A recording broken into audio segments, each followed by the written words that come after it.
Hello friends, welcome to Bharathi వంటలు. భారతి వంటలు ఈరోజు స్పెషల్ అటుకుల వడలు. సూపర్గా ఉంటాయి, చాలా టేస్టీగా ఉంటాయి. ఇన్స్టంట్గా అప్పటికప్పుడు ఈ అటుకుల వడలను చేసుకొని తినేసేయచ్చు. 10 నిమిషాల్లో అయిపోతుంది అటుకుల వడలు చేయడం. చాలా టేస్టీగా ఉంటాయి. టేస్ట్ మాత్రం అస్సమండి. అసలు అటుకులతో చేసామంటే ఎవ్వరు నమ్మరు, అంత బాగుంటాయి. మరి క్రిస్పీగా, సాఫ్ట్గా, పైన క్రిస్పీగా, లోపల సాఫ్ట్గా సూపర్గా ఉంటాయి. యమ్మీగా ఉంటాయి. చూడండి ఎంత బాగున్నాయి అసలు. ఇంటికి ఎవరైనా ఫ్రెండ్స్ కానీ రిలేటివ్స్ కానీ సడన్గా వచ్చారంటే అప్పుడు ఏ స్నాక్స్ చేయాలా అని ఆలోచిస్తూ టెన్షన్ పడుతూ ఉంటాం. అప్పుడు ఇలా అటుకులతో వడలను చేసి పెట్టారనుకోండి, ఇన్స్టంట్గా అయిపోతుంది. టేస్టీ ఉంటుంది, సూపర్గా ఉంటుంది అసలు. ఇందులో పప్పు నానబెట్టనక్కర్లేదు కాబట్టి టైం ఎక్కువగా పట్టదు. అప్పటికప్పుడు ఇన్స్టంట్గా చేసి పెట్టేయచ్చు. వచ్చిన వాళ్ళు కూడా తిని ఎంజాయ్ చేస్తారు. చాలా అంటే చాలా బాగుంటాయి. 10 నిమిషాలు సరిపోతుంది ఏ అటుకుల వడలను చేయడానికి. సూపర్గా ఉంటుంది. టేస్ట్ మాత్రం ఆసమ్ అండి. సాయంకాలం టీ తాగుతూ ఈ స్నాక్స్ చేసుకొని తిన్నామంటే సూపర్గా ఉంటుంది. లేదంటే చట్నీతో, టమాటా చట్నీ, పల్లి చట్నీ, లేదంటే టమాటా సాస్తో కానీ దేంతో తిన్నా సూపర్గా ఉంటుంది. ఊరికే తిన్నా చాలా బాగుంటుంది. మరి ఎందుకు ఆలస్యం ఫ్రెండ్స్, స్టార్ట్ చేసేద్దామా? ఇన్స్టంట్గా అటుకుల వడల్ని ఏ విధంగా చేయాలో చూసేద్దాం రండి. మరి ముందుగా 1 కప్పు అటుకులను తీసుకోండి. ఇలా సన్న అటుకులైనా పర్వాలేదు, లేదంటే లావు అటుకులైతే ఒక 5 మినిట్స్ నీళ్ళల్లో వేసి నానబెట్టండి. ఈ సన్న అటుకులకి నానబెట్టాల్సిన అవసరం లేదు, తొందరగా మెత్తగా అయిపోతాయి కాబట్టి నానబెట్టాల్సిన అవసరం లేదు. ఇలా ఒక స్ట్రైనర్ తీసుకొని అందులో ఈ అటుకులను వేసుకోండి. ఇలా అటుకులను వేసి వీటిపైనే నీళ్ళని పోయండి. ఇవి అటుకులు తడిసే వరకు నీళ్ళని పోసుకోండి. లావు అటుకులు అయితే మాత్రం శుభ్రంగా కడిగేసి ఒక 5 మినిట్స్ నాననివ్వండి. ఈ అటుకులని మనం కడిగితే మెత్తగా ఉంటాయి కాబట్టి అటుకులను కడగలేము కాబట్టి ఇలా కొద్దిగా నీళ్ళని పోసి నానబెట్టుకోండి. కొద్దిగా అటుకులు నానే వరకు నీళ్ళు పోసుకుంటే సరిపోతుంది. ఇలా పోసేయండి. పోసాక నీళ్ళు మొత్తం పోయే వరకు కాసేపు పక్కన పెట్టేసుకోండి. మెత్తగా అయిపోతాయి ఒక 2 మినిట్స్లో. ఇలా నీళ్ళు మొత్తం పోయాక చూడండి ఎంత సాఫ్ట్గా అయ్యాయో, మెత్తగా అయిపోయింది అటుకులు. ఒక బౌల్లోకి వేసేసుకోండి, మిక్సింగ్ బౌల్లోకి. ఇంత సాఫ్ట్గా అయ్యిందో చూడండి. అలాగే మిగిలిన అటుకులను కూడా అలాగే చేసేసుకోండి. చేసి ఈ బౌల్లోకి వేసేసుకోండి. మొత్తం వేసి ఇందులో ఇప్పుడు కాస్త శనగపిండి వేసుకుందాం బైండింగ్ కోసం. శనగపిండి 2 టేబుల్ స్పూన్స్, అలాగే బియ్యం పిండి 2 టేబుల్ స్పూన్స్ వేసుకోండి, సరిపోతుంది. అలాగే ఒక ఉల్లిపాయని సన్నగా తరిగి వేసుకోండి, చిన్న చిన్న ముక్కలుగా చేసుకొని వేసుకోండి. అలాగే కారం వేసుకోండి. కారం 1 టీ స్పూన్ వేసాను నేను. ఉప్పు రుచికి తగినంత వేసుకోండి. నేను 2 టీ స్పూన్స్ వేసాను, కరెక్ట్గా సరిపోయింది.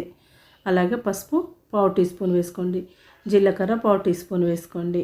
అలాగే పచ్చిమిర్చి 5-6 పచ్చిమిర్చిని సన్నగా కట్ చేసి వేసుకోండి. కొత్తిమీర శుభ్రంగా కడిగి సన్నగా తరిగి వేసుకోండి. కొత్తిమీర ఎంత ఎక్కువగా వేసుకుంటే అంత బాగుంటుంది.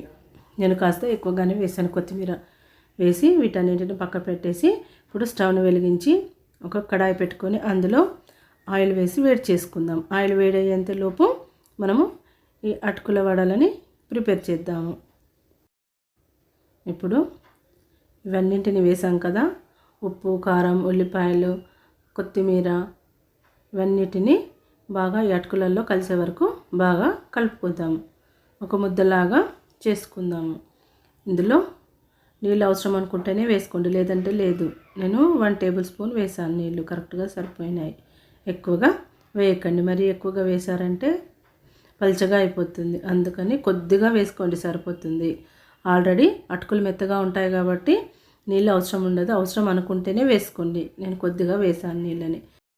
ఇప్పుడు ఈ మిశ్రమంలో ఆయిల్ని వేసుకుందాం. ఇలా వేడి చేసుకున్న ఆయిల్ ఉంది కదా, ఆయిల్ని 1 టేబుల్ స్పూన్ పోయండి. ఈ మిశ్రమంలో పోసి ఇలా బాగా కలుపుకోండి. ఇలా వేడివేడిగా ఉన్న ఆయిల్ వేయడం వల్ల వడలు క్రిస్పీగా వస్తాయి.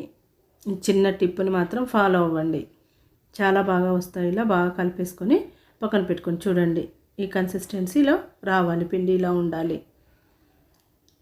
ఇప్పుడు ఆయిల్ బాగా వేడెక్కింది కదా, ఇలా చేతికి కాస్త ఆయిల్ని అప్లై చేసుకొని అరచేతికి చేతి వేళ్ళకు ఆయిల్ అప్లై చేసుకొని కొద్దిగా పిండిని తీసుకుందాం. మీకు ఏ సైజులో వడలు కావాలనుకుంటే ఆ సైజులో పిండి ముద్దను తీసుకోండి. నేను మరీ పెద్దగా కాకుండా మరీ చిన్నగా కాకుండా నిమ్మకాయ సైజ్ అంతా పిండిని తీసుకొని చేస్తున్నాను వడలని.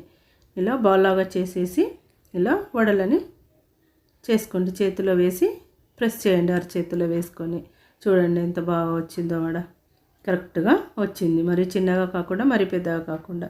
ఇలా అన్నింటినీ చేసుకొని 1 by 1 బాగా వేడెక్కిన ఆయిల్లో వేసేసుకోండి. ఈ వడలను వేసేటప్పుడు స్టవ్ని హై ఫ్లేమ్లో పెట్టేసి వేసుకోండి. ఈ వడలను వేసాక స్టవ్ని మీడియం ఫ్లేమ్లో పెట్టేసి వేయించుకోండి ఈ వడలని. ఇలా ఒక 2 minutes తర్వాత ఇంకో సైడ్ తిప్పేసుకోండి ఈ వడలని. చూడండి తొందరగా వేగిపోయాయి.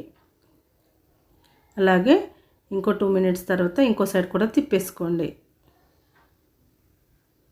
5 minutesలో వేగిపోతాయి వడలు. సూపర్గా ఉంటాయి. చూడండి ఆల్మోస్ట్ వేగిపోయినట్టే. ఇలా ఇంకో సైడ్ కూడా తిప్పేసి ఇంకో 2 minutes ఉంచారంటే సరిపోతుంది. లైట్ గోల్డెన్ కలర్ వచ్చే వరకు వేయించుకున్నారంటే సరిపోతుంది. ఇప్పుడు ఈ వడలని తీసేయండి. స్టవ్ని సిమ్లో పెట్టేసి ఈ వడలని తీసేసుకోండి. కరెక్ట్గా వేగిపోయాయి. లైట్ గోల్డెన్ కలర్ వస్తే సరిపోతుంది.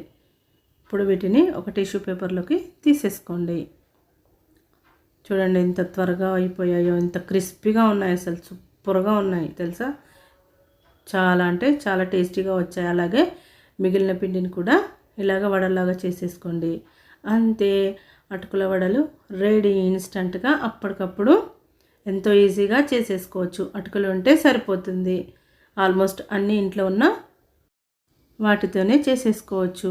ఉల్లిపాయలు, పచ్చిమిర్చి, కొత్తిమీర ఇవన్నీ మాత్రం ఇంట్లోనే ఉంటాయి. శనగపిండి, బియ్యపిండి ఇవన్నీ ఎవరిళ్ళలోనైనా ఉంటాయి కాబట్టి ఇలా అప్పటికప్పుడు ఇన్స్టంట్గా అటుకుల వడలను చేసుకొని తినేసేయచ్చు. ఈ అటుకుల వడలకు పప్పు నానబెట్టక్కర్లేదు, రుబ్బక్కర్లేదు. అప్పటికప్పుడు ఒక 5 minutesలో అటుకులను నానబెట్టేసి ఒక 10 minutesలో అటుకుల వడలను చేసేసుకోవచ్చు. సింపుల్ అండ్ ఈజీ స్నాక్స్ని మీరు కూడా ఒక్కసారి ట్రై చేయండి. చాలా బాగుంటాయి, మీకు కూడా బాగా నచ్చుతాయి. పిల్లలకు కూడా సాయంకాలం పూట ఇలా చేసి పెట్టారంటే పిల్లలు ఎంజాయ్ చేసుకుంటూ తినేస్తారు. చాలా అంటే చాలా బాగున్నాయి. టేస్ట్ మాత్రం అద్దరిపోయిందండి. మీరు కూడా ఒకసారి ట్రై చేసి చూడండి. ఫ్రెండ్స్, ఎలా ఉంది ఈరోజు వీడియో? మీకు నచ్చింది అనుకుంటాను. ఫ్రెండ్స్, మీకు కనుక ఈ వీడియో నచ్చినట్టయితే లైక్ చేయండి, షేర్ చేయండి, కామెంట్ రూపంలో మీ అభిప్రాయాన్ని తెలియజేయండి. మరిన్ని వీడియోస్ కోసం మా ఛానల్ని సబ్స్క్రైబ్ చేసుకోండి. క్విక్ అండ్ ఈజీ రెసిపీస్ కోసం మా ఛానల్ని సబ్స్క్రైబ్ చేసుకోండి. మీ ఫ్రెండ్స్కి కానీ ఇంకెవరికైనా షేర్ చేయండి. Thank you for watching friends.